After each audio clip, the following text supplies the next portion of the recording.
السلام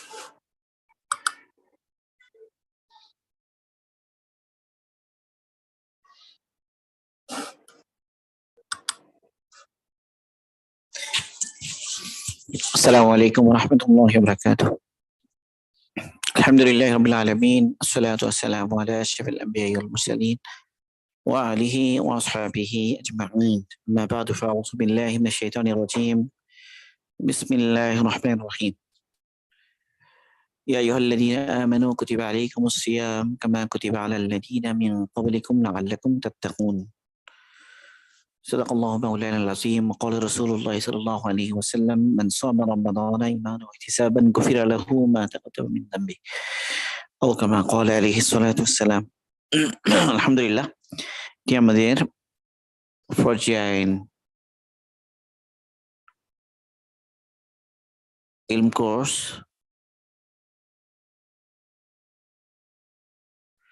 SSC এবং ভার্সিটির batch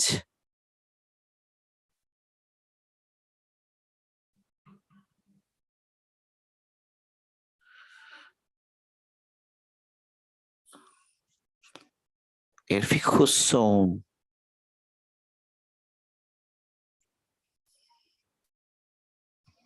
এর উপর দ্বিতীয় দর্শ।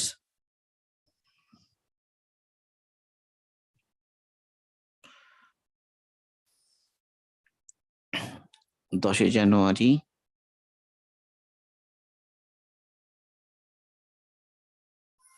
2023 বিকেল 3টা।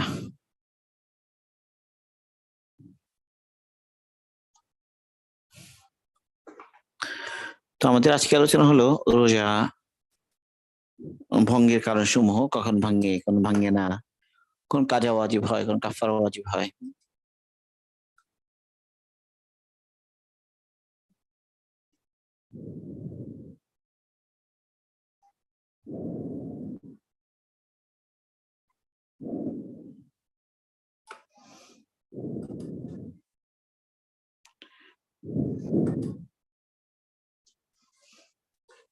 তো কতগুলো বিষয় আছে যে যে কাজগুলোর কারণে রোজা ভাঙ্গে না।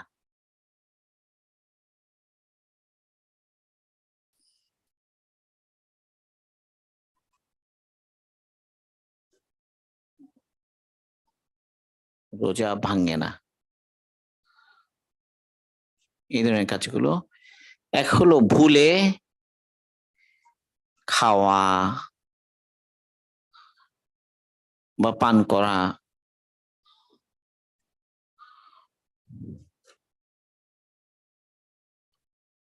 ভুলে খাওয়া পান করা, এমনকি ভুলে যৌন চাহিদা পূরণ করা। রোজা রেখেছে মনে নাই, এই সমস্ত কারণে রোজা ভাঙবে না। এবার এক ব্যক্তি রোজা ভেঙে ফেলার নিয়ত করেছে কিন্তু ভাঙেনি, খায়নি, রোজা ভাঙবে না। হিজামা করেছে, এরপরে কেউ চুকে সুরমা দিয়েছে, এমনকি সুরমার স্বাদ গলায় অনুভব করেছে, তাও রোজা ভাঙবে না।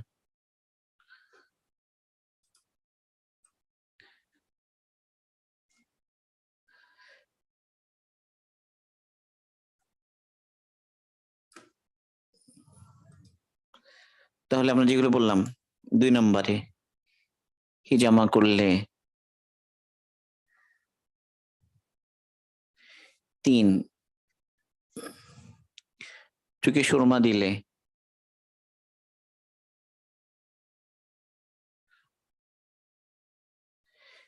এমনকি গলায় স্বাদ অনুভব হলেও,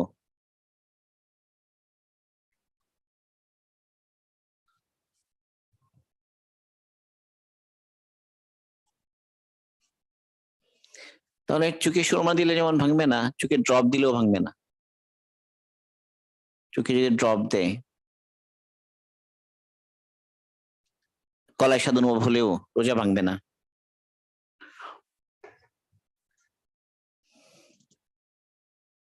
কিভাবে তার গলায় যদি অসাবধানতায় মাছি প্রবেশ করে, মাছি ঢুকে যায় গলায়, ভাঙবে না।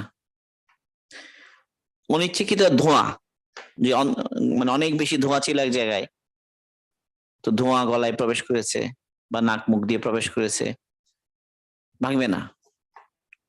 তারপর হলো সুগন্ধি ইউজ করেছে, সুগন্ধি ব্যবহার করেছে, সুগন্ধি এমনকি শুকে দেখেছে, রোজা ভাঙবে না।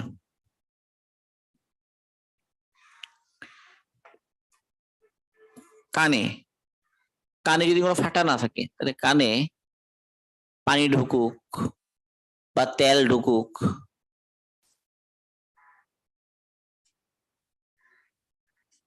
রোজা ভাঙবে না। একসময় মানুষ মনে করতো তেল দিলে ভাঙবে, আসলে পানি হোক আর তেল হোক, কানের যে পর্দা এটা এত মোটা যে স্কিনের মতো, এটা ভেদ করে পানি যেমন ঢুকবে না তেলও ঢুকবে না।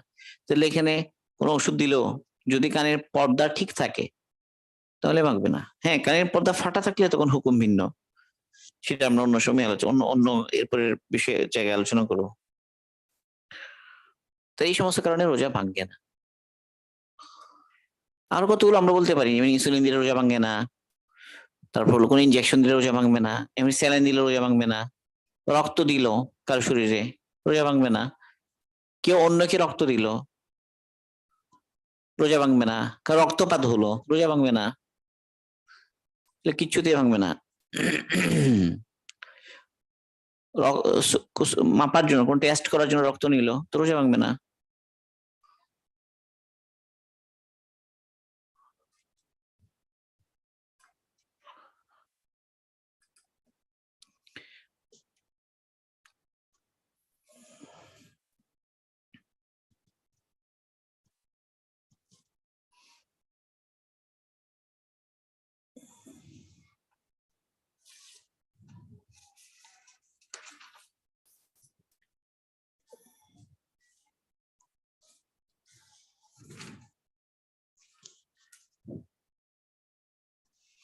তো এইগুলো হলো যে কোন জিনিস রোজা ভাঙে না, সেগুলো আমরা বললাম। এরপর হলো রোজা যদি ভাঙ্গে, দুটা বিষয়, একটা রোজা রেখেছে, একটা রোজা রাখে নাই। দুটো না রাখলে তো সেটা একটা বদলে একটা কাজা দিবে পরে। রেখেছে, রাখার পরে ভেঙে গেছে, তো ভেঙে গেছে বা ভাঙ্গার কারণ সংগঠিত হয়েছে, তো এটা আবার দুই হালত হতে পারে। এক হলো যে কাজা ওয়াজিব হওয়া, একটা হলো কাজা এবং কাফারা দুইটাই ওয়াজিব হওয়া।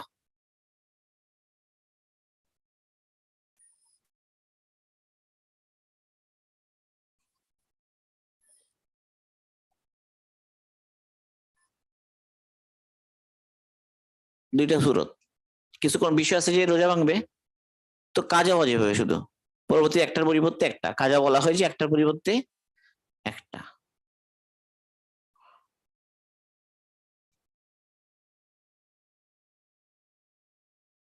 আর যদি এমন কোনো কারণ ঘটে যেটার কারণে কাজা কাফারা দুটোই ওয়াজিব হয়, তাহলে কাজা তো একটা দেবে, এর সাথে আরো 7টি টানা রাখতে হবে, টানা রোজা রাখতে হবে, এটা হলো কাফারা।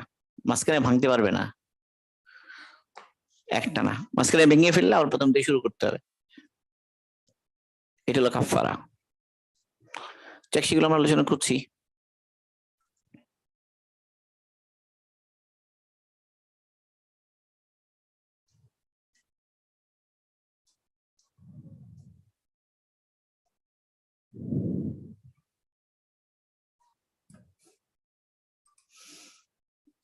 কোন কোন কারণে কাজের সাথে কাফারা দুটি ওয়াজিব হয়?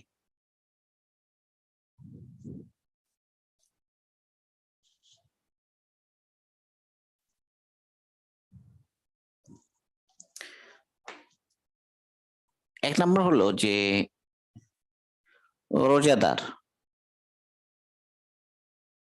সে এমন কিছু খেয়েছে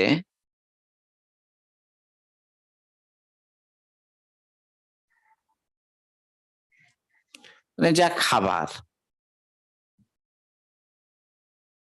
তার শরীরের জন্য উপকারী,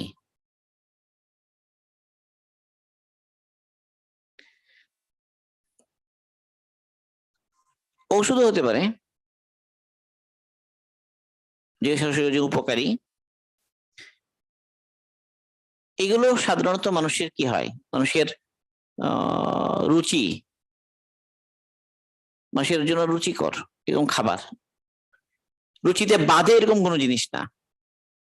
মানে মানুষের স্বাভাবিক রুচি যেগুলো খাবার হিসেবে মানুষ নেই, এবং এটা দ্বারা যে খিদা মিটে, ক্ষুধা মিটে,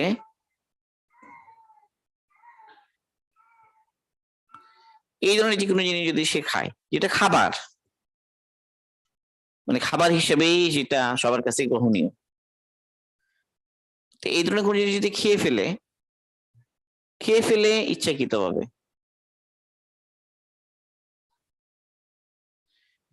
সে জানে সে রোজা রেখেছে, তো তার জন্য কাজা এবং কাফারা দুটি ওয়াজিব হবে। এছাড়াও ওষুধ খেয়ে ফেলেছে, কোনো শরীরে কোনো ওজন নাই, শরীরে কোনো কারণ নাই,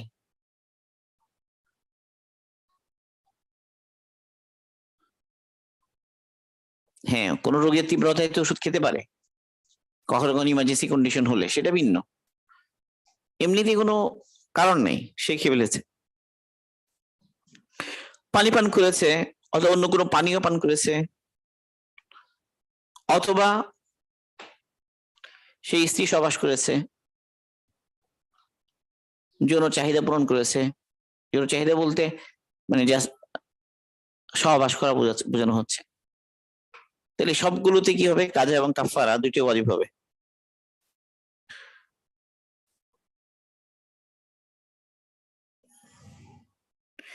একেবারে যে কোনো ধরনের বিচি, গম, ধান, ধানের চাল ইত্যাদি সে মুখে নিয়েছে, এরপরে সে কি করেছে, চাবিয়েছে, এবার এটা খেয়ে ফেলেছে, বা পুরো চাবানো ছাড়াই খেয়ে ফেলেছে, যাই হোক, এর ইচ্ছাকৃত যখন বাইরে থেকে সে কোনো জিনিস মুখের মধ্যে দিয়ে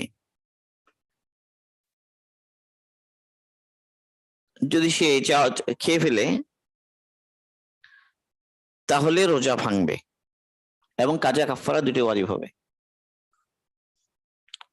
আর হলো যে এমন কিছু জিনিস সে খেয়েছে যেটা স্বাভাবিক মানুষের খাবার হিসাবে কিনা খাবার নয়, যেমন মাটি খেয়েছে, একজন মাটি খেয়ে ফেলেছে, লোহা খেয়ে ফেলেছে, কাগজ খেয়ে ফেলেছে, গাছের পাতা খেয়ে ফেলেছে, যেগুলো স্বাভাবিকভাবে খাবার না, এবং এগুলো থেকে কোনো পুষ্টিও আসে না মানুষের শরীরে, এই ধরনের কোনো কিছু স্বাভাবিক খাবার না, তাহলে রোজা ভাঙবে, কাজা ওয়াজিব হবে কিন্তু কাফারা ওয়াজিব হবে না। এখন যদি এমন হয় যে কোনো ব্যক্তি মাটি খেতে অভ্যস্ত, সে মাটি খায়, এরকম মানুষ, বা সে লোহা খায়, তো এই ধরনের লোক যদি মাটি খায়, লোহা খায়, তাহলে তার কাজা কাফারা দুটি ওয়াজিব হবে, কারণ এটা তো তার খাবার। এই বৃষ্টির পানি সে মুখে নিয়েছে এবং গিলে ফেলেছে, কাজা কাফারা দুটি ওয়াজিব হবে।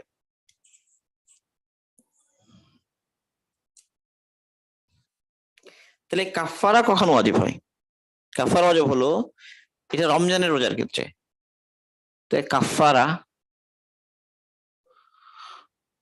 ওয়াজিব হয় কোন ক্ষেত্রে, এক হলো রমজানের রোজার ক্ষেত্রে, এটা রমজানের রোজা হতে হবে,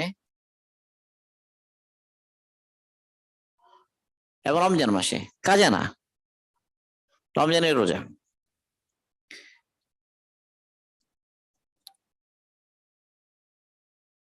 তাহলে রমজান মাসে রমজানের রোজা আদায় করতে গিয়ে যদি রেখে ভেঙে ফেলে, এভাবে ইচ্ছাকৃত ভাবে যদি খায়, পান করে, ভুলে খেলে তো রোজাই ভাঙে না, ভুলে না, অর্থাৎ ভুলে বলতে বোঝাচ্ছি যে অজু করতে গিয়ে নাকে পানি চলে গেছে, অজু করতে গিয়ে গলায় পানি চলে গেছে নাকে বা মুখ দিয়ে, এটা অসাবধানতায় চলে গেছে, এটা কারণে রোজা ভাঙবে কিন্তু কাজা কাফার ওয়াজিব হবে না। তো রমজান রোজা হতে হবে, ইচ্ছাকৃত করে খাবে বা পান করবে বা স্ত্রী সহবাস করবে, ইচ্ছাকৃত হতে হবে সেটা, সে রমজানের রোজা হতে হবে, এবং যা খাচ্ছে যা খাচ্ছে এটা ওই খাওয়ার জিনিসই, মাটি বা অন্য কোনো কিছু না। হ্যাঁ, কেউ যদি খেতে বাধ্য হয়ে যায়,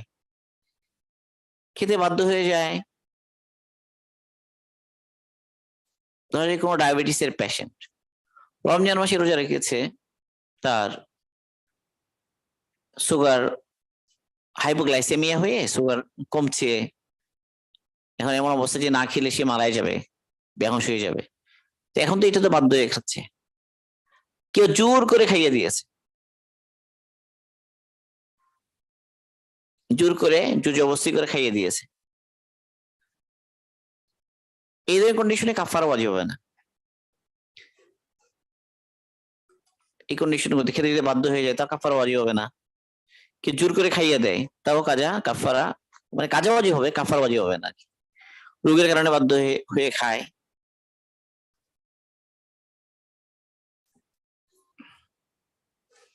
তাহলে এই ধরনের ক্ষেত্রে কাফারা ওয়াজিব হবে আর কি, যেগুলো বললাম। রমজানের রোজা ইচ্ছাকৃত ভাবে খেয়েছে বা পান করেছে বা স্ত্রী সবাস করেছে।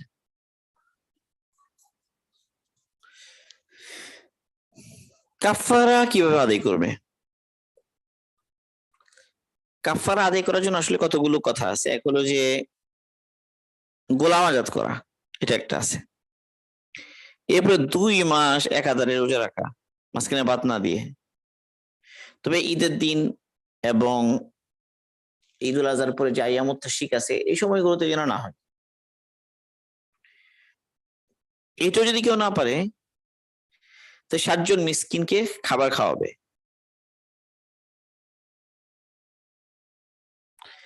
স্বাভাবিকভাবে 7 জন মিসকিন যা খায় সেই পরিমাণ খাবার খাওয়াবে।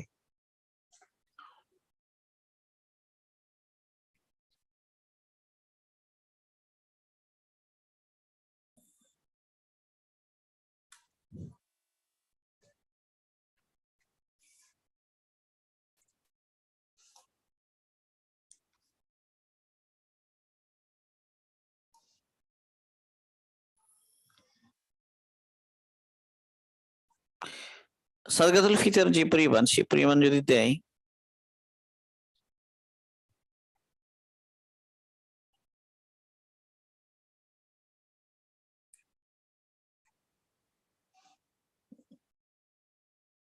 যাই হোক, এখন যেগুলো বললাম আর কি মোটামুটি, প্রথম হলো যে যদি সে সক্ষম হয় গোলাম আজাদ করা, গোলাম আজাদ করা তো এখন আর এটা নাই, তাইলে 60 দিন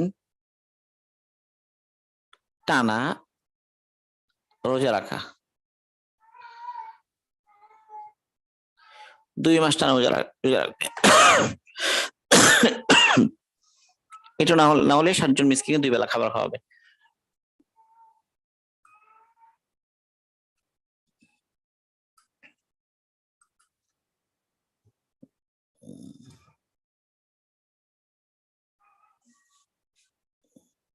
আচ্ছা, এখন বাকিগুলো হলো যে কাজা ওয়াজিব হয়, কাফারা ওয়াজিব হয় না।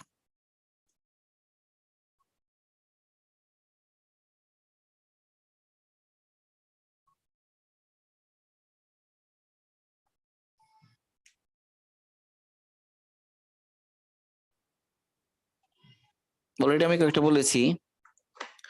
রমজানের রোজা রেখেছে, এখন এটা কোন একটা ওজোরের কারণে ভেঙে ফেলতে হচ্ছে, তার যে শরীর ওজোর হতে পারে, সফর, অসুস্থতা, গর্ভাবস্থা, বাচ্চাকে দুধ পান করানো, হায়েস, নেফাস, বেহুঁশ হয়ে যাওয়া, পাগল হয়ে যাওয়া ইত্যাদি যে কোনো কারণে রোজা ভেঙে ফেললো। অথবা এমন কিছু সে খেয়ে ফেলেছে যেটা স্বাভাবিকভাবে অভ্যাস হিসেবে খাওয়া হয়, অভ্যাসগত এগুলো খাওয়া হয় না, বা এটার দ্বারাও চাহিদা পূরণ হয় না, যেমন ওষুধ খেয়ে ফেলেছে, কিন্তু খেয়েছে সে কিসের জন্য? শরীর ওজনের কারণে।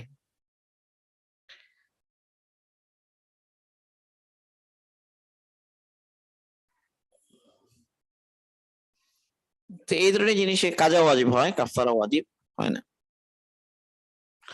এটা আমরা আগেই বললাম, কাগজ, মাটি, নুড়ি পাথর, এগুলো কিছু এমন কিছু জিনিস খেয়ে ফেললো।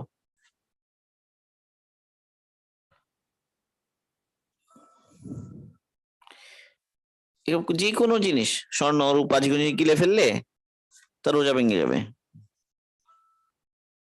কাউকে বাধ্য করা হয়েছে খাওয়ার জন্য, বাধ্য করা হয়েছে, জোর করে খাইয়ে দিয়েছে কেউ, রোজা ভাঙবে।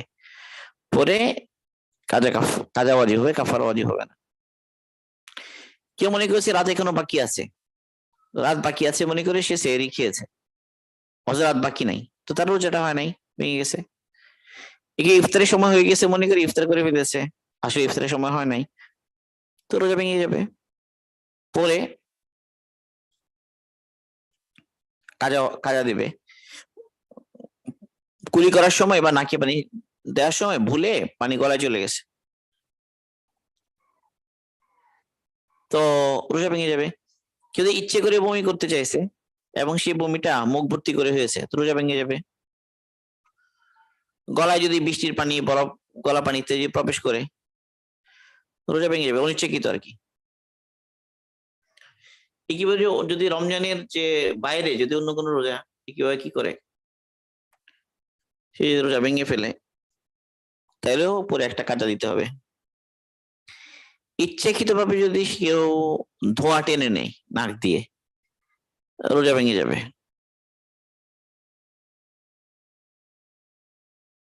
দাঁতের ফাঁকে কোনো খাবার আটকা ছিল, সেটা ধরা যাক যে বোর্ডের ছোলা, বোর্ডের সমান গিলে ফেলেছে, তো রোজা ভেঙে যাবে।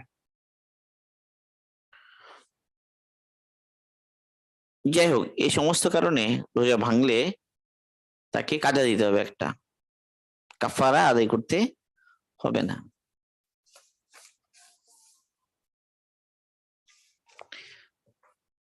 আমরা এখন কিছু বিষয় আলোচনা করবো যেগুলো একটা বোঝার জন্য আর কি। আসলে রোজা ভাঙ্গে কখন? ভাঙ্গে হলো যে গ্রহণযোগ্য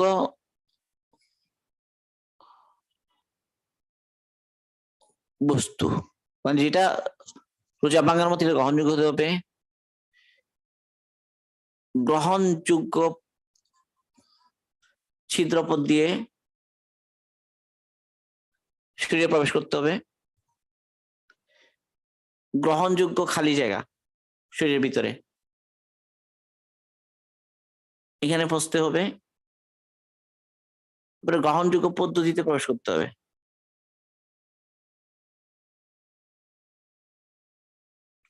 এগুলো আমরা একটা আলোচনা করছি। গ্রহণযোগ্য বস্তু বলতে শরীর বিশিষ্ট হতে হবে, সেটা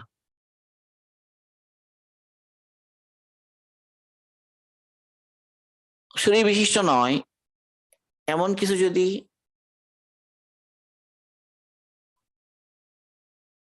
প্রবেশ করে। শরীর বিশিষ্ট মানে এটা কঠিন হতে পারে, তরল হতে পারে। হ্যাঁ, ধোঁয়াটা হলো আসলে ধোঁয়া, যেটা ধোঁয়ার মধ্যে অনেক কঠিন জিনিস পদার্থ মিক্স হয়ে থাকে, কিন্তু যে শরীর বিশিষ্ট নয়, যেমন ধরা যাক যে সুগন্ধি, এটার কারণে রোজা ভাঙবে না। বাতাস যেটা বায়ু নাক দিয়ে প্রবেশ করতেছে, এটা দ্বারা রোজা ভাঙবে না। গ্রহণযোগ্য ছিদ্রপথ বলতে আমরা বুঝাচ্ছি যে যে ছিদ্রপথ দিয়ে ঢুকলে রোজা ভাঙবে। এক হলো মুখ, দুই হলো নাক, তারপর হলো মানুষের বায়ুপথ, এগুলো দিয়ে ঢুকতে হবে, এগুলো দিয়ে ঢুকলে ভাঙবে। এগুলো ছাড়া অন্য পথ, যেমন ধরা যাক যে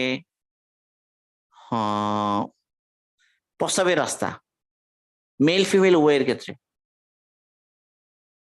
এবার কান, চোখ, তারপর ধরা যাক যে এই যে গর্ভগ্রন্থি আছে না, ওখানে ছিদ্র থাকে, নাভি, এই সমস্ত জায়গা দিয়ে কোনো জিনিস ঢুকে কি ভাঙবে না, রোজা ভাঙবে না। প্রস্রাবের রাস্তা দিয়ে ঢুকলো, ভাঙবে না। তারপর হলো কান দিয়ে ঢুকলো, যদি কানের পর্দা ফাটা না থাকে তাহলে ভাঙবে না। চোখ দিয়ে ঢুকলো, ভাঙবে না। গর্ভগ্রন্থি দিয়ে ঢুকলো, ভাঙবে না। নাভি দিয়ে ঢুকলো, ভাঙবে না। শুধু তিন জায়গা, মুখ, নাক আর পায়ুপথ, পায়ুপথ দিয়ে যদি ঢুকে যায় তাহলে ভাঙবে। এই হলো ছিদ্রপথের কথা বললাম। এরপর হলো গ্রহণযোগ্য খালি জায়গায় বুঝতে হবে।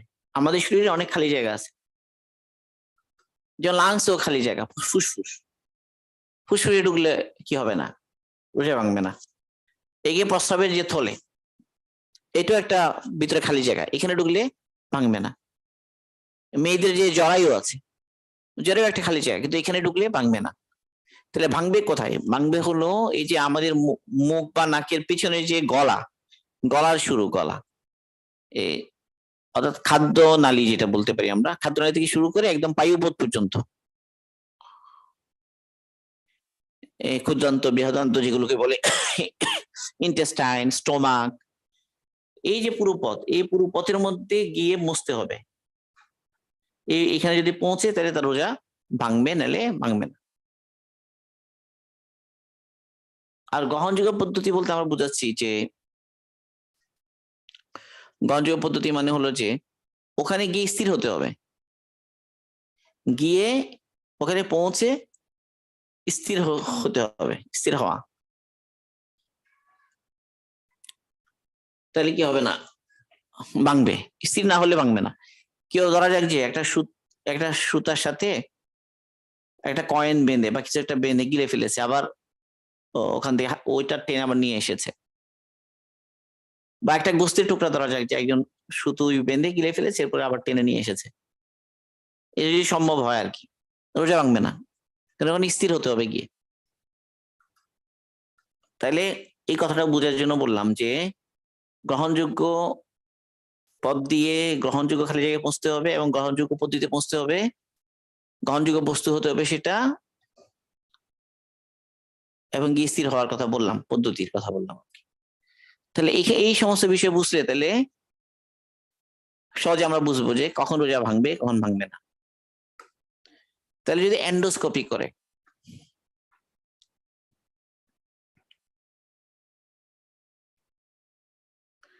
এন্ডোস্কোপি করা হয়, মুখ দিয়ে সাধারণত নাড়ি ঢোকানো হয়। যে এন্ডোস্কোপিতে যদি কোনো ঔষধ বা পানি ব্যবহার না হয়, ওষুধ পানি ছাড়া এমনি শুধু এন্ডোস্কোপির নলটা ঢুকলো আর বের হলো, রোজা ভাঙবে না। কিন্তু যদি এখানে পানি স্প্রে করে বা ওষুধ স্প্রে করতে হয় কোনো কারণে, তাহলে কিন্তু রোজা ভেঙে যাবে। একইভাবে যদি যদি পায়খানার রাস্তা দিয়ে কোনো নল ঢুকাতে হয়, কলোনোস্কোপি, তারপর ধরা যে সিগময়েডোস্কোপি,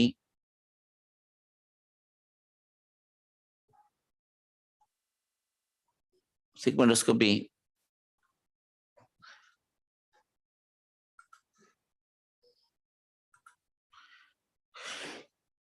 এখানে যদি কোনো শুকনো ভাবে যদি নলটা ঢুকিয়ে দেওয়া হয়, কোনো পানি ওষুধ ব্যবহার না হয়, তাহলে কি হবে না, রোজা ভাঙবে না। আর যদি পানি বা ওষুধ ব্যবহার করে তাহলে ভাঙবে। তাহলে সাপোসিটরি যদি দেওয়া হয় পায়খানা রাস্তা দিয়ে কোনো ওষুধ, তাহলে রোজা ভাঙবে।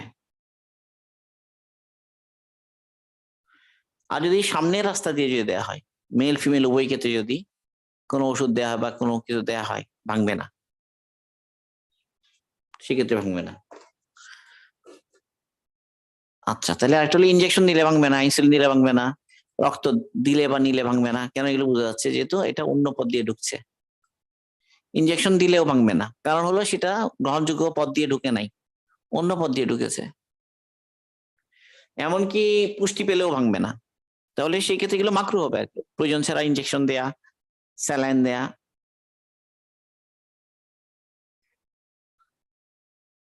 প্রয়োজন আছে ইনজেকশন দিক, স্যালাইন দিক, রোজা ভাঙবে না কিন্তু।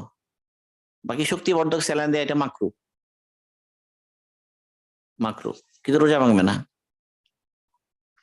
ইনসুলিন দিলে রোজা ভাঙবে না। এর মধ্যে আরেকটা বিষয় ইনহেলার। ইনহেলার ক্ষেত্রে একটা জিনিস মনে রাখতে হবে, যে সমস্ত ইনহেলার গুলো স্প্রে করলে ওয়াল ভিজে যায়, যে ওয়াল দেয়ালে যে স্প্রে করা হয়, স্প্রে করলে দেখা যাবে যে এখানে ওয়াল ভিজে যাচ্ছে, তার মানে গেলে এটা গ্যাসীয় হলেও এগুলো কিছু লিকুইড কি করে ধারণ করে। এই জন্য ইনহেলার নিলে রোজা ভেঙে যাবে, এটা হানাফি মাযহাবের ফতোয়া অনুসারে ভেঙে যাবে। আচ্ছা, যে ভেঙে যাবে, তবে একটা বিষয় হলো যে ইনহেলারের ক্ষেত্রে যে যদি এমন হয় যে যে তার 3 বেলা দেওয়া লাগতো, সে লং অ্যাক্টিং যেগুলো, এগুলো 2 বেলা দিল, সেহরিতে একবার, ইফতারিতে একবার, তো এইভাবে দিয়ে সে রোজা রেখে যাবে। এখন কারো যদি এমন অবস্থা হয় যে আর কোনো উপায়ই নাই, মানে ঘন ঘন ইনহেলার দিতে হয়, 2 ঘন্টা 4 ঘন্টা পরে দিতেই হচ্ছে, সেই তাহলে কি রোজা রাখবে না? তাতে আর তো কোনো সমস্যা নেই। এই ধরনের ব্যক্তি যারা আছে এদের জন্য হয়তো কোনো একটা কি ছাড় থাকবে, বাকি এমনিতে যার প্রয়োজন নাই সে ব্যবহার করবে না আর কি। তাহলে এখানে আমরা অনেকগুলো বিষয় আলোচনা করলাম।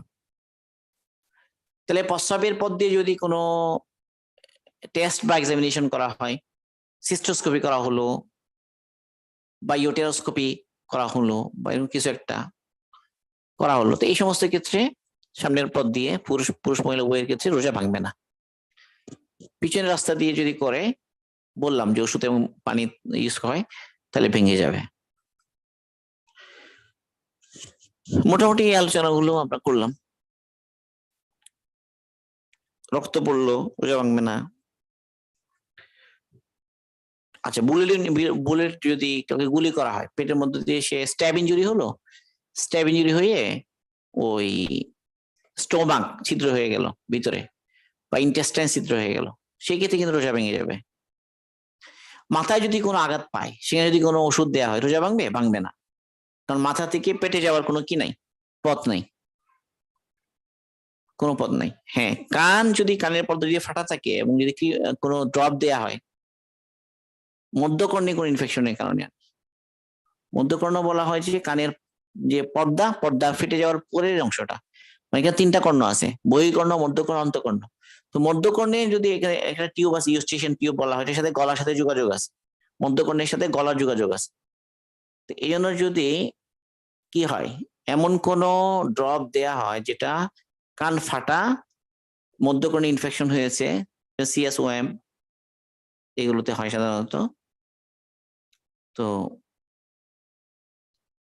কানে ইনফেকশন থাকে, তো মধ্যকর্ণ ফাটা থাকলে তাদের কিন্তু গোসল করতে গেলে তখন ওই কানের যে ফাটা, এটা বন্ধ করতে হবে, নাহলে এখান দিয়ে পানি ঢুকে যাবে, বা এমন গোসল করতে হবে যেন কানে পানি না যায়, কান ফাটা। এই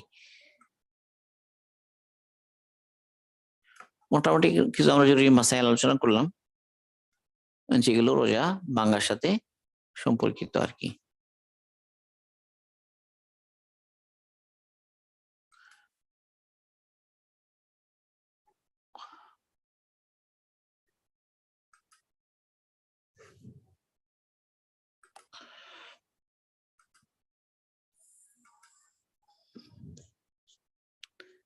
তো মোটামুটি এই বিষয়গুলি আলোচনা করলাম। রোজার উপরে আমরা তোমার আলোচনা করা লাগবে না, এগুলো জানলে হয়ে গেছে। রোজার নিয়তের কথা তো আমরা বলেছি, তোরা কিসে ভাঙলো কিসে ভাঙবে না এটা বললাম, কাজা কাফারার বিষয়টা বললাম।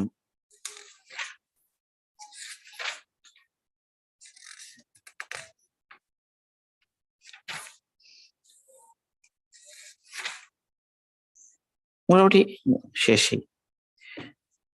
এরপরে যদি যাদের আরো কিছু জানার ইচ্ছা হবে জানতে চায়, তারা আমাদের ফিকহুস সওমের উপরে, ফিকহুস সিয়ামের উপরে আমাদের একটা আলাদা কোর্স আছে, শর্ট কোর্স, এটা করে ফেলবে। এখানে মনে হয় আরো 5-6টা দার্স আছে, এখানে আরো কিছু বিষয় আছে, তেলাওয়াত, রোজার আদাব, সবে কদর, সব নিয়ে আলোচনা আছে। সেটা একটু মানে মাসাইল সম্পর্কিত জানলে এতটুকু যথেষ্ট। তাহলে আজকে এতটুকু থাকুক ইনশাআল্লাহ। সুবহানাল্লাহি ওয়া বিহামদিহি, সুবহানাল্লাহি ওয়া বিহামদিকা, আশহাদু আল্লা ইলাহা ইল্লা আনতা, আস্তাগফিরুকা